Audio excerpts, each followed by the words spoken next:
Hatua ya tatu, tunakutana na masuala yanayohusiana na benki za mtandao, yani internet banking, ambapo mabadiliko ya watumishi na udhaifu wa kiutaratibu katika huduma za kifedha vinaweza kuathiri ufanisi katika ulipaji. Wakati mwingine watumishi kukosa ujuzi stahiki kutokana na uhamisho au ajira mpya za watumishi. Wahasibu wapya wanakabiliwa na changamoto katika kuelewa na kufanyia kazi mchakato wa malipo kupitia internet banking.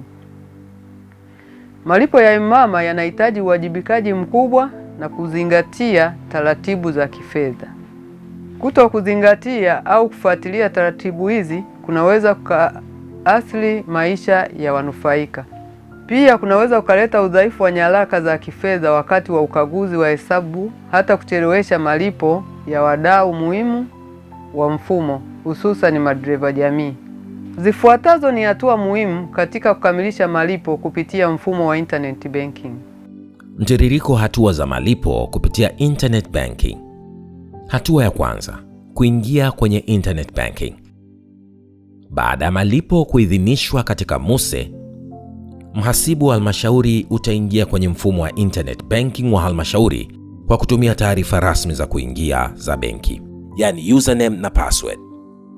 Mfumo huu unaruhusu halmashauri kuhamisha fedha moja kwa moja kwenda kwenye akaunti za benki au namba za simu za madereva jamii, na una code namba tofauti kulingana na benki inayotumika, yani CRDB au NMB.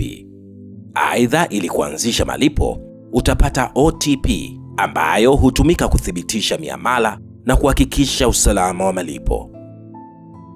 Hatua ya pili, kuanzisha malipo ndani ya mfumo. Ili kuanzisha malipo, mhasibu utaambatanisha hati ya malipo, yani payslip, iliyotoka MUSE kwa kunakili fund reference number au block ID yake na kuiweka katika mfumo wa kibenki mtandao, kisha save na submit.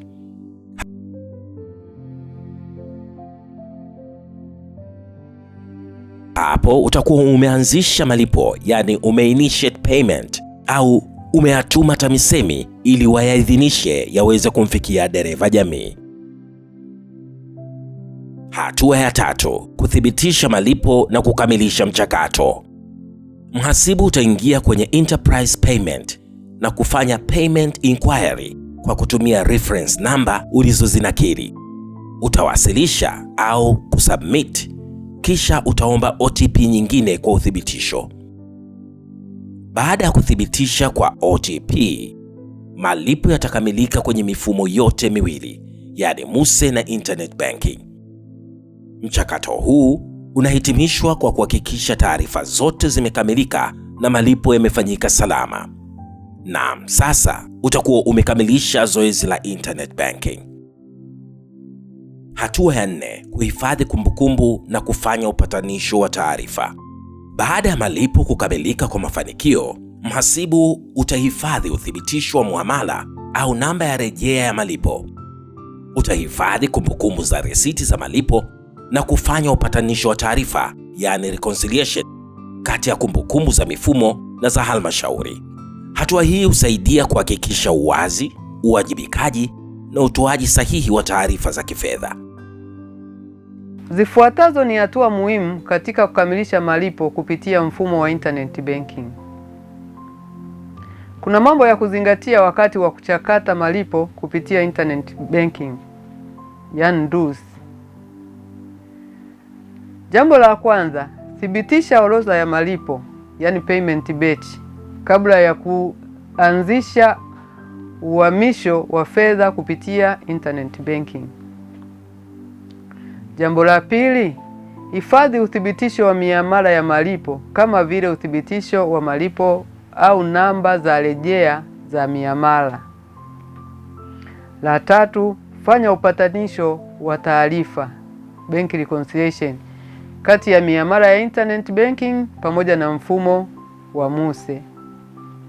Pia fuatilia taratibu za usalama wakati wa kutumia mifumo ya internet banking. Hapa pia tuna mambo ya kuepuka wakati mhasibu anachakata malipo kupitia internet banking, yani don'ts. Usilazimishe miamala bila kuthibitisha taarifa za malipo. Jambo la pili, usishirikishe taarifa za kuingia internet banking kwa mtu yoyote ambaye hahusiki au hajaidhinishwa. Jambo la tatu, usichakate malipo ambayo yako nje hayajaidhinishwa na halmashauri. Usipuuzie miamala ambayo imekosewa bila kuifanyia marekebisho. Na la mwisho, usipuuze kufanya upatanisho, yani bank reconciliation, kati ya miamala ya internet banking na kumbukumbu za kifedha za halmashauri.